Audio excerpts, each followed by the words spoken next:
Cada día es bueno estar delante de Dios y recordar que estamos delante de Dios y que esta conciencia nos dé plena certeza de que eso es así todos los días de nuestra vida.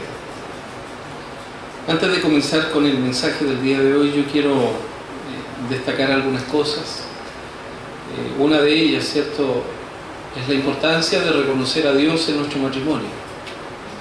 Es así que el día de ayer, familiares de nuestra hermana Vilén, vale decir, nuestro hermano Bilio y Mirlén, que están ahí, que puedan levantar su mano, por favor, ahí, Bilio y Mirlén. Bilio Silvaín y Mirlén Monbeá, ellos contrajeron matrimonio el día de ayer. Que Dios les bendiga, que el Señor les cuide, Bilio y Mirlén, el Señor les abrace con su amor maravilloso. Estamos muy contentos como iglesia. Tomen asiento, por favor. Recordar también que el Señor en nuestro matrimonio es mucho más que la bendición del día, ¿no?, sino también el recorrer este camino. Este camino que es intenso, desafiante de vivir todos los días. Y yo quisiera en este mensaje también que el Señor nos hable en medio de esa nuestra realidad, en medio de nuestras familias, en medio de nuestro matrimonio, en medio de ser hijos, de ser padres, de componer este grupo familiar, en medio de las circunstancias que nosotros vivimos, de las situaciones que nos toca vivir. Ahí el Señor está presente, ahí el Señor está con nosotros. Y hay algo que es interesante, muy necesario de descubrir, y es el hecho de considerarnos discípulos. En la mañana hablábamos de este tema. ¿Qué significa ser un discípulo el día de hoy? O acercarnos al hecho de entendernos nosotros, en lo particular, siendo discípulos de Cristo. ¿Qué es esto? Y tratar de despejar algunas dudas, ¿cierto?, en relación directa a ser discípulo de Cristo, discípulo o discípula. Pues todos los que estamos acá, en gran medida o en cierto grado, unos más, unos menos, somos discípulos de Cristo. Hemos recibido el llamado del Señor. Y nuestro hermano Juan Carlos hizo lectura ahí en Marcos capítulo 3, versículo 13 al 15, que les invito nuevamente a tener una relectura. Este tema del discípulo no es un tema añejo, ni tampoco un tema que perdió vigencia, sino al contrario, es tratar de, a través de la lectura de la palabra, que creo que todos tenemos, ¿cierto? Y yo les invito a que traigamos la palabra del Señor y tengamos esta lectura desde el mismo texto, leyendo nosotros. Tiene real significancia hoy día. ¿Qué significa ser discípulo? Acercarnos, recuperar, recordar la verdadera significancia de esos tiempos y lo que significa en estos tiempos. Porque nos vamos a dar cuenta que hay una distancia de comprensión de lo que los discípulos entendían ser discípulos, y lo que nosotros hoy día entendemos ser discípulos. Y en esa distancia hoy día, espero en el Señor, podamos acortarla, esa distancia, y acercar estos dos puntos de significancia. Y espero que usted se acerque a lo que Dios anhela que usted comprenda, y que sea el Espíritu Santo el que gobierne su comprensión, que usted sea un terreno fértil para Dios, y que esta comprensión se traduzca en experiencia real, concreta, vivida con el Señor. Leamos, por favor, con profundidad y calma. Versículo 13 del capítulo 3 de Marcos. Dice: después subió al monte y llamó así a los que él quiso, y vinieron a él. Y estableció a 12 para que estuviesen con él y para enviarlos a predicar, y que tuviesen autoridad para sanar enfermedades y para echar fuera demonios. Les invito nuevamente a leer, por favor, con mucho detenimiento. Después subió al monte y llamó así a los que él quiso, y vinieron a él. Y estableció a 12 para que estuviesen con él y para enviarlos a predicar, y que tuviesen autoridad para sanar enfermedades y para echar fuera demonios. Les invito a orar nuevamente, por favor. Señor, ante tu palabra escrita estamos. Y no queremos ser lectores comunes, ni tampoco anhelamos ser, Señor, solo lectores.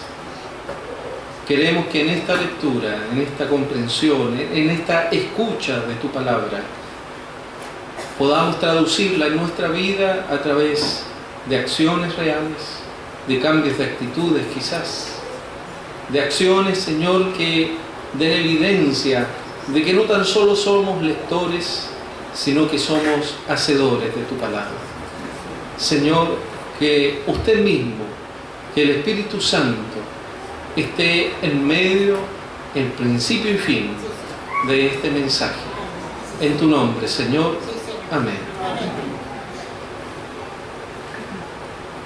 De buenas a primeras, el tener esta lectura, ¿cierto? Para dejar de ser lectores comunes, es imprescindible tener otras herramientas. Y esas herramientas, en parte, es poder volcarnos a este primer siglo y tratar de entender el contexto de lo que los discípulos o de aquellos hombres que escucharon este llamado y que dieron su respuesta, podamos comprender, entender y a la vez nosotros también tomar de ese contexto para entender lo que Dios quiere decirnos hoy día. Y para eso quiero llevarlos a través de esta primera parte de este mensaje a ese primer siglo. A través de estas palabras, tratar de entender lo que significaba ser discípulo para el pueblo de hebreo. Este tema, debo decirlo, que también se mencionó en las conferencias pastorales y también en el Congreso Misionero. Y yo quiero compartir aquello que se entregó y aquello también que se ha estudiado para ustedes. Por lo tanto, es necesario volvernos a esa cultura, tratar de entender socialmente el significado de discipulado. Recordar que en el primer siglo el pueblo de Israel era un pueblo teocrático, vale decir que todas las vivencias del pueblo, socialmente hablando, siempre giraban alrededor de Dios. Ellos entendían y trataban de hacer y tomar las decisiones como si Dios les invitara a tomar esas decisiones. Nos hemos dado cuenta que a lo largo del tiempo ese desafío no se cumplió en gran medida. Pero era una forma de gobierno, teocracia, el gobierno de Dios. Por lo tanto, el sistema de estudio estaba basado también en la palabra del Señor, ¿no? Algo nosotros entendimos como Chile, pues la lectura, recuerden que hay un programa que trae Diego Thompson acá a Chile y la lectura, la enseñanza del leer y escribir se da también a través del texto bíblico. En nuestras primeras etapas, ¿no?, de la enseñanza en las escuelas también se gestó esto de que la palabra de Dios estuviera ahí y a través de ella poder leer y poder también escribir. Por lo tanto, el sistema de estudio estaba todo alrededor de Dios. La escuela que nosotros hoy día conocemos estaba basada en el concepto de sinagoga en el primer siglo. Esa era la escuela para todo el ámbito social. Todos anhelaban, por lo tanto, ser capaces de ser buenos en esa materia. Todos querían desarrollarse en aquello que socialmente era bueno, vale decir, en el estudio de las Sagradas Escrituras. Es así que se instaura un concepto de discípulo en esa sociedad que es distinto a nuestro concepto de estudio hoy día, que es alumno o estudiante, ¿cierto? Más estudiante. Yo siempre me he quedado más con la palabra estudiante, por un tema de semántica nomás, pero un concepto, una opinión personal, porque alumno significa sin luz, y por lo tanto en el concepto de tener la luz del conocimiento se entiende, ¿no? Pero en el concepto del estudio de la palabra, en la comprensión de Dios, nosotros ya tenemos la luz, pero tenemos que desarrollarnos en el significado de lo que significa ser discípulos y no alumnos. Pues el alumno ingresa todo el conocimiento a través de la mente, mientras que el discipulado no. El discípulo no tan solo escucha a su maestro, sino que trata de ser como su maestro. No es tan solo conocimiento. Y es en el primer siglo que se forman al menos 3 etapas. La primera etapa era cuando el niño, recuerden que el varón era tomado de los 5 a los 10 años aproximadamente, y esta primera etapa se llamaba Beit Sefer.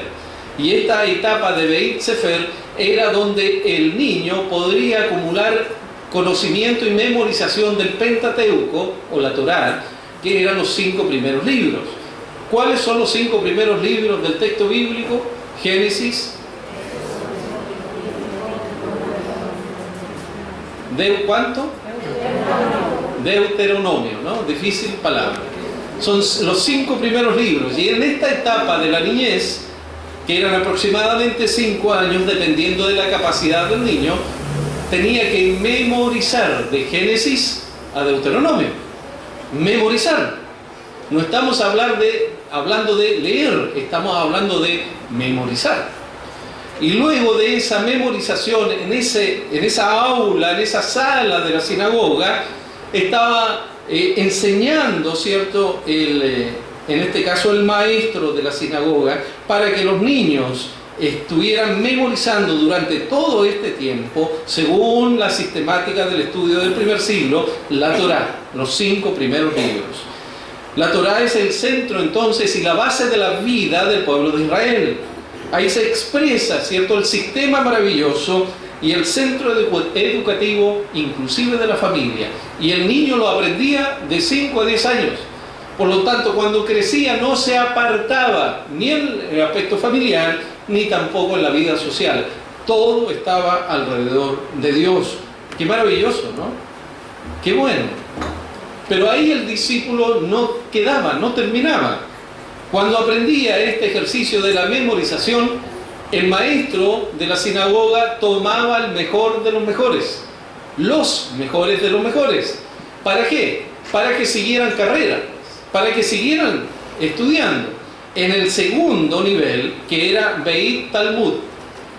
El Beit Talmud eran incorporados adolescentes de 10 a 15 años aproximadamente, eso dependiendo de las capacidades de cada uno. Y los que eran ingresados a esa sala de clases solamente eran los mejores de la primera etapa, que era Beit Sefer. Vale decir, los que habían memorizado y entendido y comprendido lo que significa la palabra de Dios en estos 5 primeros libros, iban y pasaban a la segunda etapa. Eran los mejores, ¿no? ¿Y qué pasaba con los que no cruzaban ese límite? Volvían a la familia, trataban de aprender un oficio de la familia y trataban de vivir y tratar de ayudar a la familia en todo lo que era el oficio.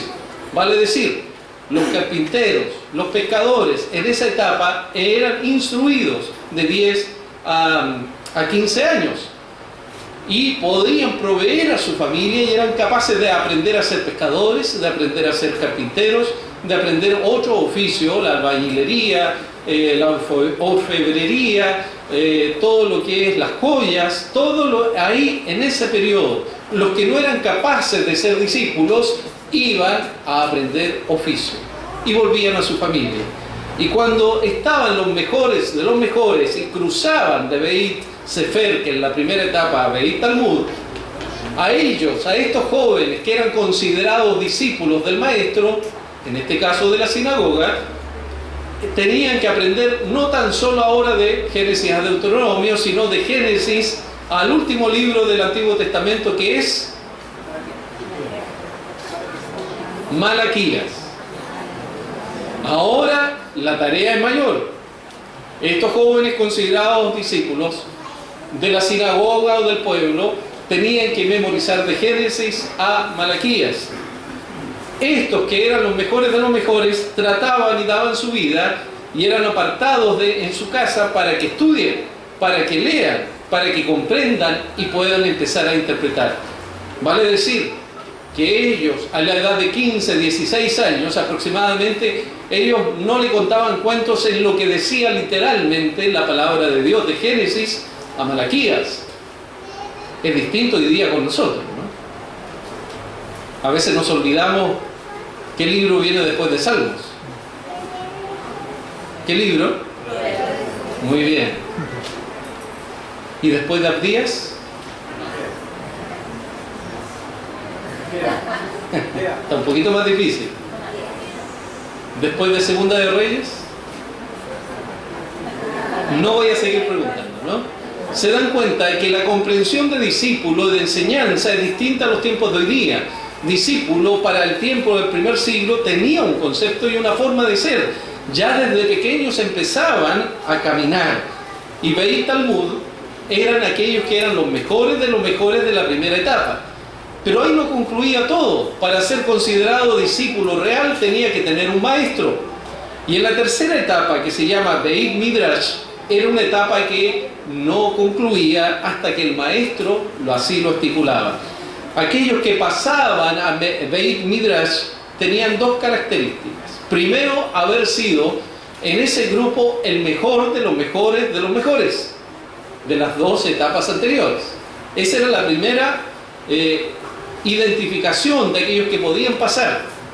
Pero además, ellos tenían que tocar la puerta de un maestro reconocido por la sociedad y decirle al maestro: quiero ser tu discípulo y quiero que tú me enseñes, y que yo quiero caminar contigo, y quiero que aquello que voy a seguir conociendo y aprendiendo, quiero vivirlo contigo para que tú me enseñes. Por lo tanto, el maestro hacía un examen, unas preguntas, consultas. De acuerdo a esas preguntas y consultas de varios, escogía uno. Y este uno era del grupo de los mejores, de los mejores, de los mejores. Y este grupo selecto, el maestro hacía las preguntas y decía si conocía la Torá, conocía la palabra del Señor, amaba a Dios por sobre todas las cosas. Y aún así, él tenía que tener esa sensibilidad para decir: este sí va a ser como yo. Porque el que escogía al maestro tenía que entender que ese iba a ser como él, iba a vivir como él, iba a enseñar como él, iba a hablar como él y hasta iba a vestir como él. Él se iba a reflejar en su discípulo cuando el discípulo superara al maestro y cuando el discípulo se transformara en maestro. Sabemos entonces por esto que el ser considerado discípulo en el primer siglo no era cualquier cosa. Y también podemos mirar ahora por qué Pedro, Jacobo, Juan, pescadores, eran pescadores. Ellos no superaron la primera etapa. Ellos llegaron hasta el Beit Sefer y después los mandaron a la casa. Y si ustedes se dan cuenta, todos los discípulos tenían un oficio. Ninguno estaba en el Beit Midrash. Ninguno estaba siendo considerado como discípulo. Fueron negados. El dolor de no haber avanzado estaba en ellos. Fueron no considerados, fueron rechazados. Y en el Beit Midrash, cuando el maestro tenía el mejor de los mejores, de los mejores, de los mejores, como lo dice así un predicador que tuvimos al frente, ¿no? En ese día, ¿se acuerdan algunas hermanas que estuvieron y algunos hermanos, ¿no?, que compartieron ese día, que fue especial y maravilloso? Nos damos cuenta que el maestro ahí recién escoge a uno de esos mejores, de los mejores, de los mejores, de los mejores. Y ese iba a ser el discípulo y iba a ser considerado por todos como discípulos. Vale decir que en esta etapa del Beit Midrash, realmente ahí era considerado una persona como discípulo y era mirado socialmente también de distinta manera. Ya tenía su maestro, tenía su rabino, y para ser considerado discípulo en el primer mensaje, en la primera prueba, y le hayan dicho que sí, había otra cosa que hacer. Que este discípulo tenía que dejar a su familia, tenía que dejar su oficio de familia, tenía que dejar sus intereses personales, tenía que dejar todo, tomar algo poco en su alforja e irse a vivir totalmente con su maestro. Y tenía que despojarse de todo, olvidarse de todo y seguir a su maestro. y caminar con él. Si el maestro iba a tal sinagoga, a tal pueblo, a tal aldea, el discípulo iba detrás. Si el maestro estaba enseñando, el discípulo estaba ahí con él. Si el maestro iba a vestir de una manera, el discípulo vestía de esa manera. El discípulo llegaba a tal grado que mirando al discípulo reconocían de quién era discípulo. Reconocían que este discípulo era de este rabino, este otro discípulo era de este otro rabino, porque todo lo que él era, el discípulo, mostraba a su maestro. Esa comprensión de discipulado es cuando estamos leyendo en la mañana, por ejemplo, y leímos el costo del discipulado. ¿Qué tipo de discípulo? En la mente del escritor está esta vida real, contextual y social. Discípulo. Interesante el hecho de que un discípulo tenía ciertos apegos y desapegos. Primero, el desapego a todo lo que tenía valor para aquella época, el discípulo lo dejaba y se iba con su maestro. El discípulo también entendía que podía escoger a su maestro y tocar la puerta donde estaba el maestro y solicitar ser su discípulo. Volvamos a leer después de haber descrito esto. Después subió al monte y llamó así a los que él quiso y vinieron a él. Primera diferencia. Culturalmente el discípulo buscaba a su maestro. Aquí no es así. El Señor Jesucristo no hace lo que su cultura hace. Él rompe esquemas. Rompe totalmente la cultura de ser discípulo. Y el Señor es el que llama. Ya no es el discípulo el que llama, sino es el Señor que llama así a los que Él quiso. Y déjeme decirle a uno, igual que cuando escuchamos ese día, debo decirles, yo también estaba en el grupo de aquellos que no comprendían cómo alguien con el solo llamado respondía inmediatamente sí. Que cuando fue llamado Pedro, Pedro al instante dejó todo y se fue al Señor Jesucristo. Pero se entiende un poco más cuando uno entiende el contexto, que Pedro fue un hombre, un niño, quizás un niño adolescente rechazado por la sinagoga, rechazado a ser discípulo, aunque él amaba probablemente ser discípulo, no lo logra. Ese rechazo, ese dolor, esa amargura en su ser, le hace recomponerse cuando un maestro reconocido, como el Señor Jesucristo, lo llama. El maestro llama al discípulo y le dice: Pedro, ven, sígueme. Mateo, ven, sígueme. Hombres rechazados,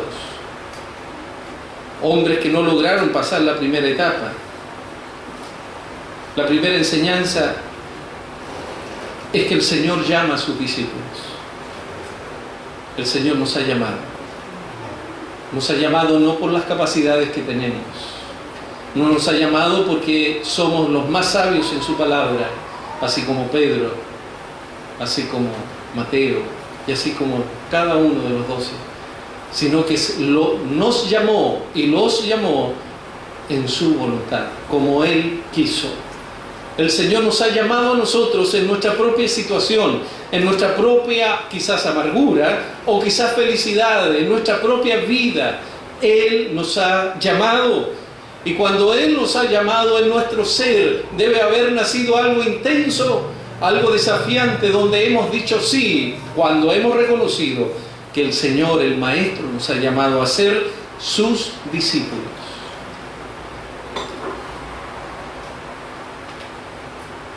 La respuesta es inmediata. Él nos ha llamado. Es lo único que ha cambiado en el concepto real y práctico del discipulado. Quien llama no es el discípulo, sino el maestro. Pero lo demás continúa, que el discípulo tiene que estar con su maestro, tiene que estar viviendo con su maestro, tiene que caminar con su maestro. Recuerden que hace un tiempo yo también les recordaba que hay una frase, ¿no? Una frase hasta los días de hoy en el pueblo de Israel.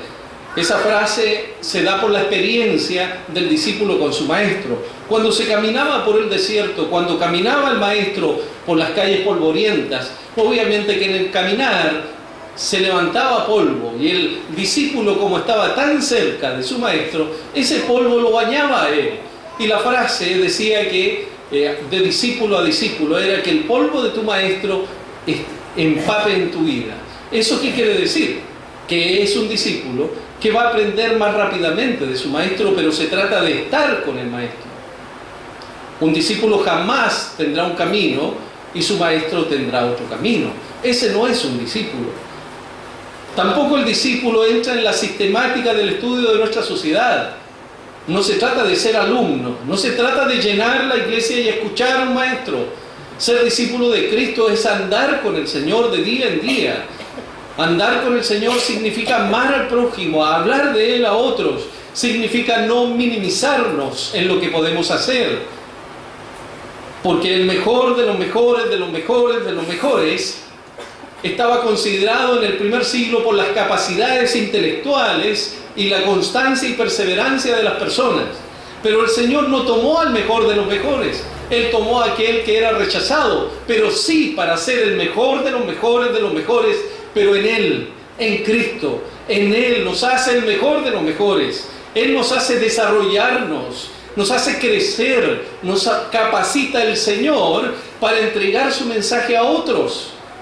Pero eso no va a suceder si usted y yo, que somos los discípulos, caminamos junto al Señor. Caminamos junto al Señor, y lo digo por tercera vez, caminamos con el Señor. Caminar con Cristo es característica de un discípulo. Emprender camino y dejarlo todo por causa de Cristo es andar con Cristo. No estoy diciendo que dejen a sus familias. La palabra de Dios no dice eso, pero tampoco dice que su familia es superior a Dios. La prioridad en nuestra vida debe ser el Señor. Él debe ser el Rey de Reyes y Señor de Señores primero en nosotros. Pero un discípulo jamás se quedará con el hecho de venir a la iglesia. Jamás quedará con el hecho de aprender de un maestro. El verdadero discípulo es que entiende a quién sigue. ¿A quién sigue usted? A Cristo. ¿Se acuerdan lo que sucede con Pedro? Cuando el Señor es arrestado, ¿qué pasa? Lo reconocen. ¿Por qué? Primero por cómo vestía. Tú eres discípulo del Galileo. ¿Por qué? Hasta en eso Pedro había cambiado. Luego lo reconocieron cómo hablaba. Hasta cómo hablaba Pedro fue reconocido, pero él tuvo miedo. Siendo discípulo, siendo llamado, algo no había entendido. El valor de Dios en la vida, que es superior a la vida. Pedro no daba la vida por Cristo, aunque en alguna oportunidad sí lo dijo. Pero en el momento, como decimos los chilenos, en el momento de los que hubo, se fue al sur, ¿no? No hizo frente a lo que significa ser discípulo, sino que amó más su vida y no amó más al Señor. Aún siendo discípulo tenía que entender que el Señor debe ser primero en su vida. Mirémonos nosotros. ¿Cómo está nuestro discipulado? ¿Cómo está mi discipulado? ¿Cómo está su discipulado en el Señor?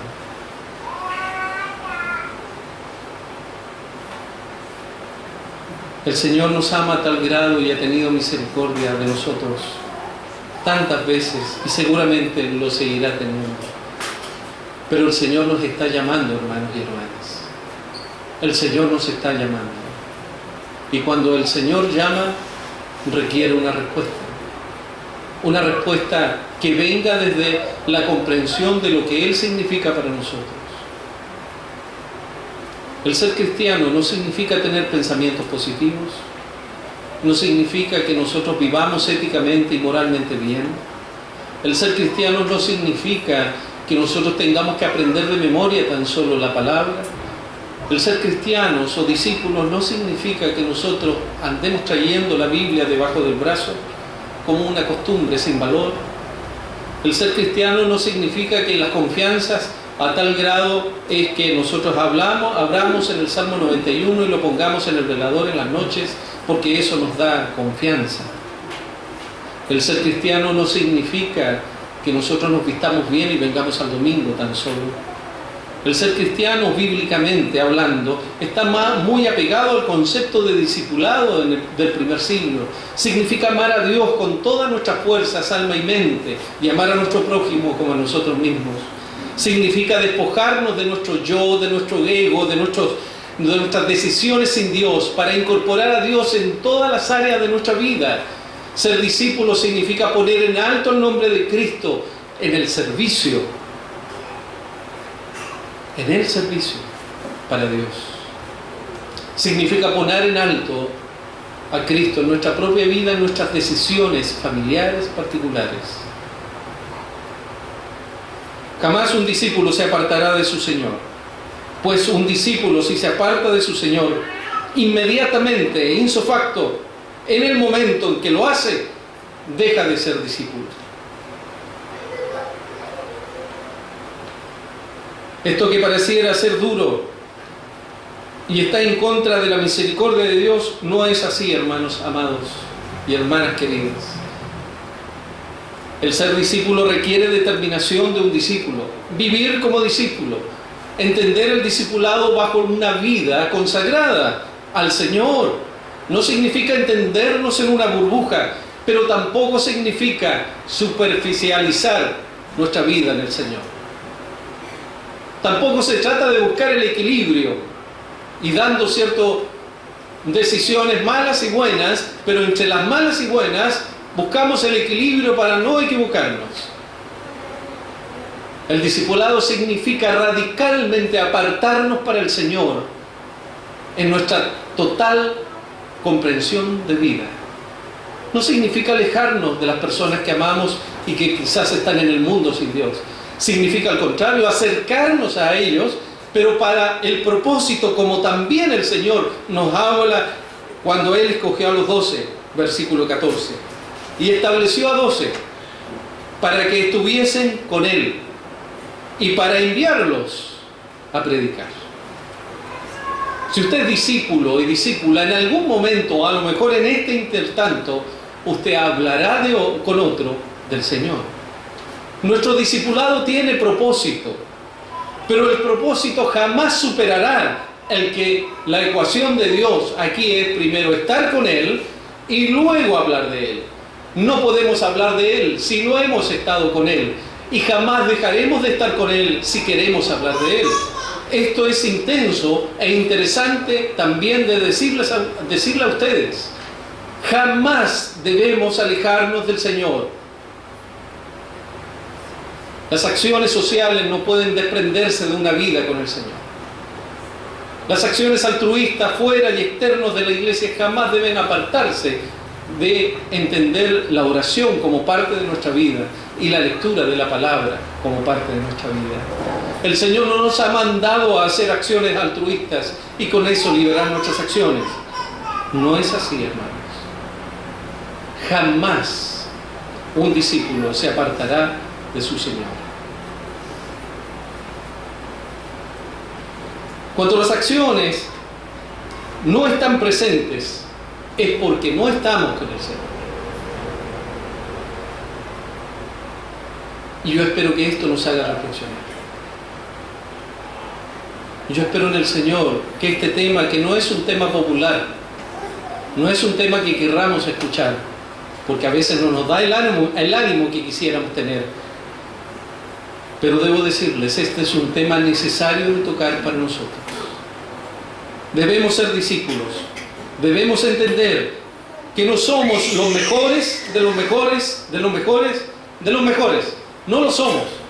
Pero que gracias a eso, el Señor nos ha llamado como Él quiso. Y ustedes son el producto del llamado de Dios como Él quiso, en su voluntad. Pero Él nos llamó para que anduviésemos con Él. Él nos llamó para que pudiéramos estar con Él, con el propósito de ser enviados por Él. Hemos sido llamados para eso, estimados hermanos y hermanas. Hemos sido llamados para que en nuestra vida crezca Cristo, que es nuestro Maestro, y mengue cada uno de nosotros. Quiero concluir con dos historias. La primera historia habla de un gran artesano que le encargan realizar una estatua, una imagen de Abraham Lincoln. Era un artesano muy reconocido, un artista muy prominente de la época. Y lo único que le pasa es un gran bloque de piedra y sus herramientas. Y este artesano, este gran artista, solo es acompañado y contrata a una mujer que tan solo la contrata para que pueda barrer los escombros que él iba a ir tirando. Y empieza su tarea, ¿no? Empieza su trabajo y empieza a golpear la piedra y empiezan a aparecer ciertos rastros, atisbos de que hay algo adentro de esa piedra y empieza a florecer esta imagen de Abraham Lincoln. Llega el día de la inauguración y toda la ciudad es llamada y el alcalde con voz dice con gran alegría: el artista ha terminado esta estatua de nuestro gran Abraham Lincoln. La destapan y todas las personas que están ahí se asombran. ¡Qué maravilloso! ¡Qué trabajo especial! Y toda una algarabía, todo unas buenas palabras en relación a esa tarea. Se van todos. Solo queda el artista y esta mujer.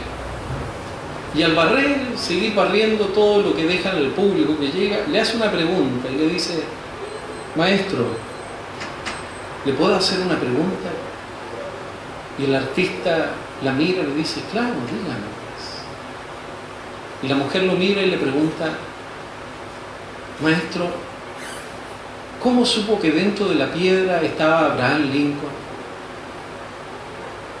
Y el artista le queda mirando sorprendido y le dice: mire, a ver, déjeme pensar un poco, porque nunca me habían hecho ese tipo de preguntas. Y él la mira, ¿no? Y le responde: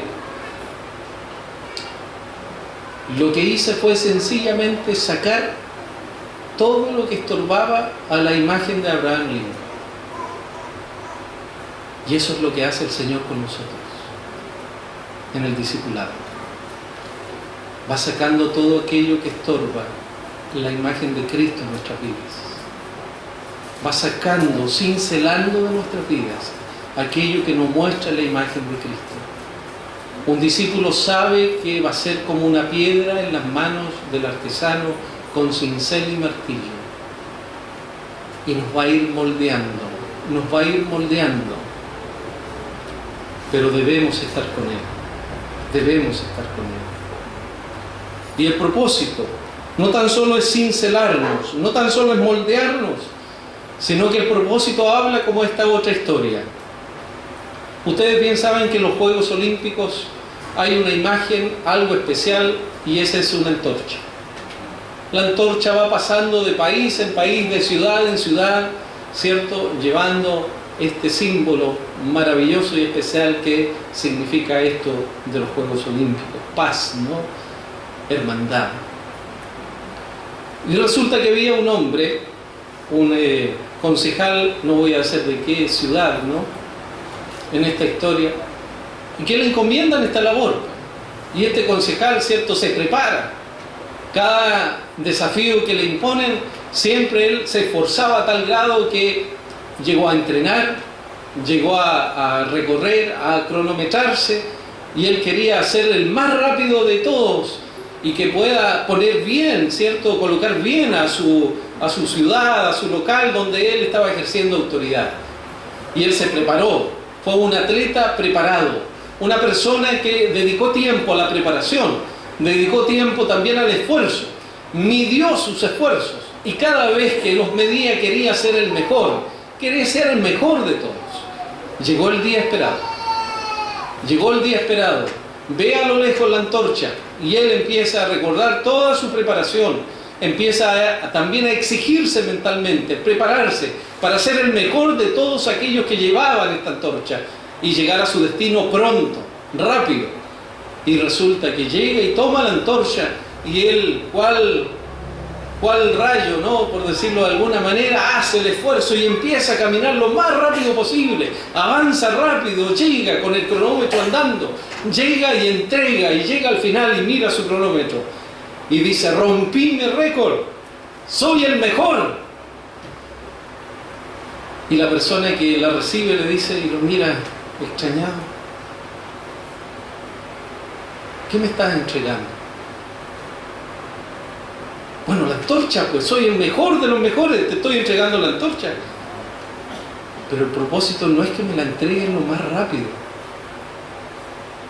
sino que venga la llama encendida. Con la rapidez, con la preparación, con la dedicación, apagó la llama. El discipulado no consiste en ser el mejor. El discipulado no consiste en su preparación y capacidad, significa conservar la llama del Evangelio en su vida. Significa conciencia de discipulado, hermano y hermana querida. Significa que la llama de la salvación, de la vida eterna, esté en su corazón y que nada absolutamente lo apague, inclusive ni sus propias acciones, que a veces es lo primero que sucede. La llama de Dios no puede ser apagada en su vida. Venimos de una generación, también se nos dijo, y quiero expresárselos también a ustedes, venimos de una generación en la cual la llama se nos ha pasado a nosotros encendida. Es responsabilidad de nuestro discipulado hacer permanecer la llama del Evangelio, también para pasársela a otro. Esa es la responsabilidad de Dios que nos ha dejado a nosotros. Sea un discípulo, hermano y hermana, un discípulo de Cristo, a la manera de Cristo, a la forma de Cristo. Déjese moldear por Cristo, viva con Cristo. El discipulado consiste en eso, en vivir con su Maestro. Y quiero decirles, así como lo dije en la mañana, permítanme hacerlo, por favor.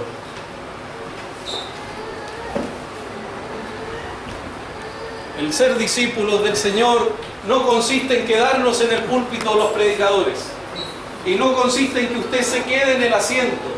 Consiste en lo contrario, en que se levante y en el nombre del Señor hablemos de Cristo a otros. Que vayamos por el camino con el Señor, a pesar de nuestras necesidades, hermanos, que todos tenemos. A través de nuestros dolores, Cristo crece. La debilidad es la que utiliza el Señor. ¿Dónde se hace fuerte? Si no es en nuestras debilidades, si no es en nuestras aflicciones. El discípulo de Cristo no tiene todo garantizado, al contrario. Si hay algo garantizado son los dolores, son las aflicciones, son las tristezas, son las amarguras. Pero es ahí que el Señor nos toma, de ahí, de donde no valíamos mucho, y nos hace el mejor de los mejores, para Él, para que exaltemos su nombre. Y yo les pido en el nombre del Señor que hoy día recordemos eso. Ser discípulo de Cristo no consiste en quedarnos quietos, no consiste en mirar nuestras necesidades, y menos aún consiste orgullosamente en mirar en cómo yo he visto a Dios. Significa que veamos a Dios como Él quiere ser visto, a través de la oración, de la palabra, y del servicio, y sobre todo del amor reflejado en nuestras acciones a otros. Si usted ha llegado hoy día a este lugar, yo espero en el Señor que no se vaya igual, sino que tome fuerzas en el Señor, y que cuando salga tome decisiones en su vida. Si hay algo que le ha alejado del Señor, sáquelo de su vida, sáquelo, porque hay mucho en juego, hermanos y hermanas queridas. Yo anhelo en el Señor que usted no se pierda, ni tampoco quien habla se pierda, pero sí hemos equivocado el andar. Yo he equivocado el andar también muchas veces, y quizás tal vez en el futuro aún me seguiré equivocando, pero nada justificará que nos alejemos de las manos y del lado del Señor. Es eso lo que quiere Cristo en nuestras vidas, que Él crezca en nosotros. Y yo espero que usted sea un discípulo y una discípula consagrada del Señor. No apartarse y vivir en una burbuja, sino estar en el mundo como que Cristo estuviera en el mundo. Esa es la herencia que tenemos nosotros, y es la que debemos entregarle a nuestros hijos. Ame al Señor con todo su corazón, ámelo, ámelo, hermano y hermana querida. Y si aún no lo ha hecho, es tiempo de corregir eso y de preguntarse, ¿por qué no lo hago? ¿Por qué, Señor? Y probablemente la respuesta estará ahí. El Espíritu Santo del Señor es el que obra en usted. Crezca, hermano y hermana. Y que cuando usted salga renovado, con fuerzas, para glorificar al Señor. Y las oportunidades que usted tenga de honrar al Señor, aprovéchelas. Crezca en el Señor. Desarróllese. Ame, perdone. Abrace si es necesario. Pero es tiempo de hacerlo. Hay mucho que entregar. Cristo quiere entregar mucho. Dios aún está salvando. Pero el cuerpo de Él aún no está obedeciendo, que es la cabeza, que es Cristo. Él aún salva. Aún ama. Yo quiero pedirles para concluir hoy día que aquellos que voluntariamente y quizás esforzadamente se van a disponer a ser discípulos, hagan una acción para Dios tan solo. Vamos a orar. Y yo les voy a pedir que se pongan en pie aquellos que entienden esto. Vamos a cerrar nuestros ojos y en ese momento usted haga esa acción de ponerse en pie tan solo delante de Dios. Y yo anhelo que más de algunos sean. Oremos.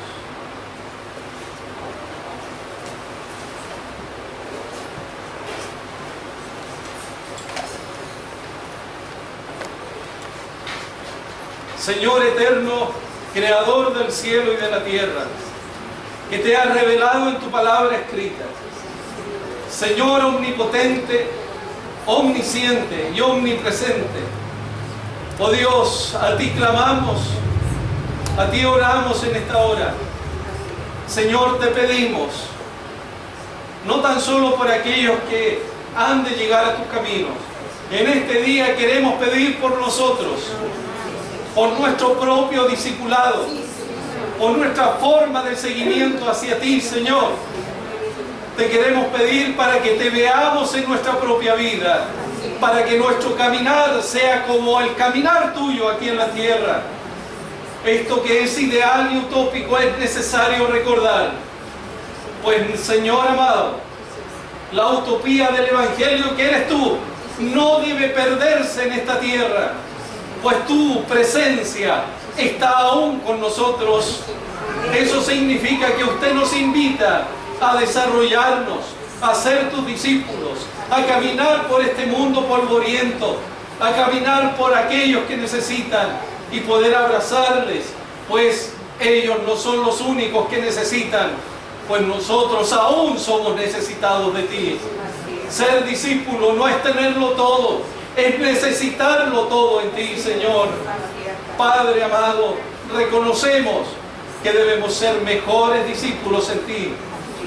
Señor, ayuda nuestra vida, nuestro pensamiento, nuestra comprensión, para que en la vida misma familiar, parental, si somos hijos o padres, tú puedas actuar en nuestra propia vida y salgas enaltecido. Maestro, si es que podemos llamarte así, Maestro, moldea nuestra vida, dirige nuestra vida, Señor, y que el propósito por el cual nos has llamado se cumpla en nuestras vidas. Gracias, oh Dios, gracias por tu llamado, y te lo agradecemos en el poderoso nombre de nuestro Señor Jesús. Amén. Amén. Dios les bendiga. Tomen asiento, por favor.